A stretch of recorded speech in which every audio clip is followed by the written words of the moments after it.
Well, it's a great honor to be here, and you know, having graduated 25 years ago, I can tell you that I think the campus has changed dramatically. But there's two things that are still the same: the clock tower and Dr. Kenton. So with that, I'll get started. It's a great honor to be here today to address the graduating class of 2008. So thank you for providing me with this privilege. I remember how excited I was to graduate. No more classes, no more homework, no more late nights cramming for set theory and abstract algebra classes, no more teachers, no more studying esoteric theories about things I obviously didn't need to know about. Now this was freedom and it felt pretty good, so I can relate to what many of you are feeling right now. It's been 25 years since I last tread across this stage, and a lot has happened in my life since I graduated. I'd like to briefly share with you my experiences since graduating in 1983. But before I do that, I think it's appropriate to explain how I ended up at Eastern. As I entered my senior year in high school, I wasn't planning on going to college. In fact, I had charted my course to continue my career as a construction worker pouring concrete foundations for houses, with little thought to the future. In fact, I really hadn't thought about the future at all. And what was there to really think about? I was making good money, $7 an hour. I got to work outside and enjoy Connecticut's fine weather all year round. Life was good. However, my mother and girlfriend, excuse me, at the time, convinced me to go to college and give it a try. Their comment to me was that I could always drop out if they didn't suit me. So with no idea what to expect, I enrolled at Eastern, primarily because they accepted me and began my college education. I started in the honors math program. I was fortunate to have three great faculty members to lead me through the process of learning mathematics: Dr. Stephen Kenton, Rex Harkness, Dr. Tom Carter. What I remember most vividly is the challenge of learning concepts that I'd never seen before, and a faculty that was willing to help me. As Dr. Carter would say, find the path to enlightenment. So enlightened I became, and in 1983 I graduated with a degree in mathematics and a self-confidence which would serve me well in the years to come. Bear Bryant, a famous football coach, justified the role of athletics with this response: it's kind of hard to rally around a math class. Obviously, he had never met the Eastern math department. I enrolled at ASU to continue my education with a master's in theoretical mathematics, but I left graduate school early when I tired of the rigors of academia and set out to join the world of business. I wasn't sure what that meant, but I wasn't lacking in conviction I would succeed. My first job was as direct sales rep for a telecom company back in 1984, and I can tell you I was scared to death trying to figure out how to sell enough to make quota. But I did learn how to sell, and the experience paved the way for what was to come.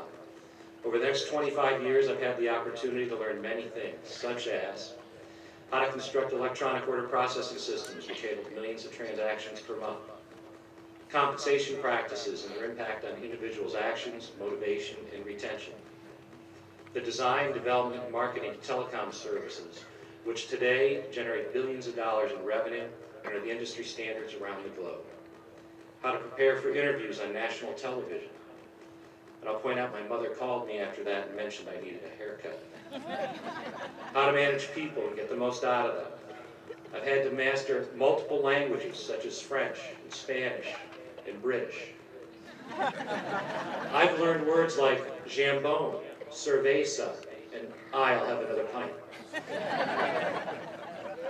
I've learned that the construction of a valid syllogism is more powerful than a loud voice. I've had to learn how to manage a board of directors. That's sort of like having a group of uncles on your payroll. I've had to learn how to manage a public company and all the regulations, filings, and responsibilities that come with that. I've had to learn how to raise billions of dollars from Wall Street and private equity funds. I've learned that deductive reasoning is never out of fashion. I've had to learn about mergers and acquisitions and the art of negotiating deal terms, conducting due diligence, and the finer points of contract law. And I've had to learn about arbitration and legal actions. And had to learn how to communicate effectively, both orally and in writing. On the personal side, I've had to learn as well that putting up signs across campus that read $3, all the beer you can drink and free food, will get you arrested for distributing liquor without a license. But $3, all the food you can eat and free beer, leads to a big party. Had to learn how to buy and pay for a house, how to raise children and care for their education and welfare. And as a corollary, that threatening to enlist in the Navy is a motivational tool.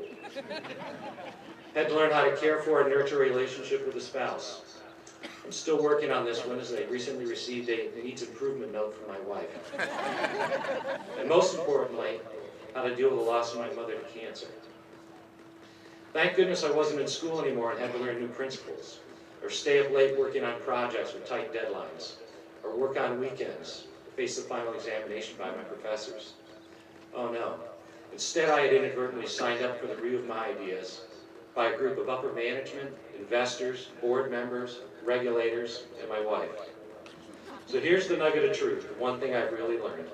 In college, you're told what to learn. In life, you have to choose what you want to learn. Everything I've accomplished in life has been preceded by having to learn something new. In each case, I've had to take the responsibility to teach myself. I didn't do it alone, and I certainly found plenty of people who were willing to help me learn these new concepts. And it's true, I worked hard, sought the understanding and mastery that would let me excel at whatever I faced. So now I can say with true understanding what it means to be a graduate of Eastern, because I can say Eastern taught me how to teach myself. And for that, I'm forever indebted.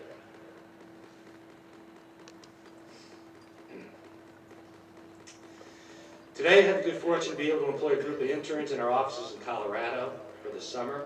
This is the second year of our intern program, and I hope it continues for many years to come. It's the best way I can think of to thank Eastern for what it has given me. Some institutions measure their accomplishments by the number of students that graduate. Eastern can measure the accomplishments of its graduates, and that's the only measure that matters. What about that girlfriend 29 years ago that helped convince me to go to college? Well, she's here today. I asked her to come and celebrate my good fortune in life, as she was an important part of my going to college. I should mention that with my superior intellectual powers acquired at Eastern, I was able to convince Carolyn to marry me. So later this year, we'll celebrate our 25th wedding anniversary.